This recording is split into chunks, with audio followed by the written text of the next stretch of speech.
Bienvenue à Peut-on les sauver, le podcast où nous parlons des animaux au vent de disparition avec nos invités. Nous sommes vos animateurs Anna et Tian, et aujourd'hui nous recevons Curtis, un gardien de zoo au zoo de Toronto, Nikita, un zoologiste qui spécialise en singes araignées, et William, notre soigneur d'animaux sauvages qui travaille en Afrique. Avec eux, nous discuterons des singes araignées. Nous discuterons de leur habitat, leur mode de défense, leur description, pourquoi on les menace et leur comportement. Notre première question, c'est pour William. Quelles sont les caractéristiques physiques du singe araignée? Ok, alors, les singes araignées ont des bras et jambes, longs et minces.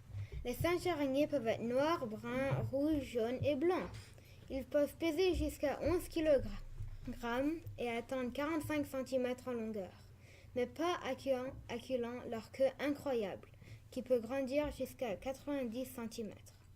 En fait, leurs fins de leur queue n'ont pas de poils, car leur peau crantée leur permet de grimper sur les branches et leur nourriture. Ils vivent dans la canopée de la forêt primaire de l'Amérique du Sud. Intéressant, ça veut dire que leurs queues sont plus longues que leur corps. Oui.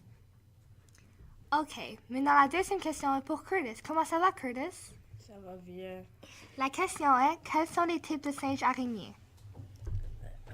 Okay. Les singes araignées vivent dans les forêts tropicales en Amérique centrale et du Sud. Il y a 7 espèces de singes araignées. Ils s'appellent un chamak, un hybridus, un maniatus, un fucipus et un geoffris. Beaucoup d'eux vivent au Mexique et Brésil. Merci, Curtis. La prochaine question, c'est pour Nikita, notre zoologiste. Bonjour. Bonjour. Alors, notre question est, quels sont les modes de défense des singes araignées? Ok, alors, lorsque les singes araignées sentent que les prédateurs approchent, ils émettent des aboiements pour les dissuader. Si cela ne fonctionne pas, ils secoueront les branches des arbres avec leurs bras et leurs jambes, tout en restant suspendus à leur queue. Ils vont même casser et laisser des brindilles pesant jusqu'à 8 livres pour effrayer l'intrus. Merci. Est-ce que tu penses que les brindilles peuvent actuellement faire mal à leurs prédateurs?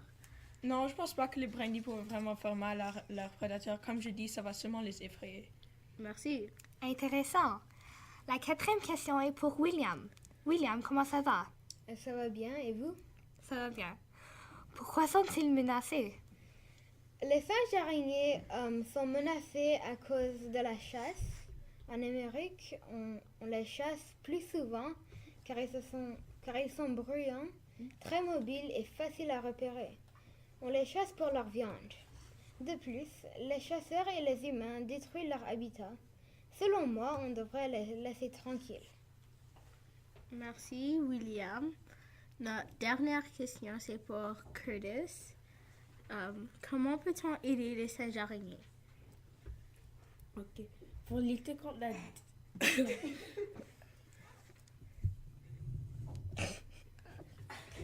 Pour lutter contre la destruction de l'habitat du singe araignée noir, le WWF s'efforce de protéger les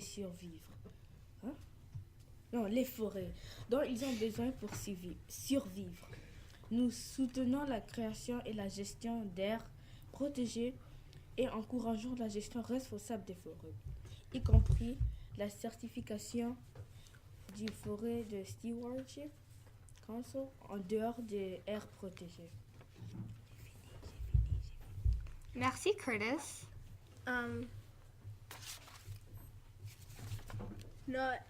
C'est maintenant le temps pour la question finale. Quelle organisation aide et contribue aux singes araignées? Écrivez votre réponse à la question dans les commentaires et courez la chance de gagner Arnagivore, la lama mangeur d'énergie. C'était vos animateurs, Tian et Anna.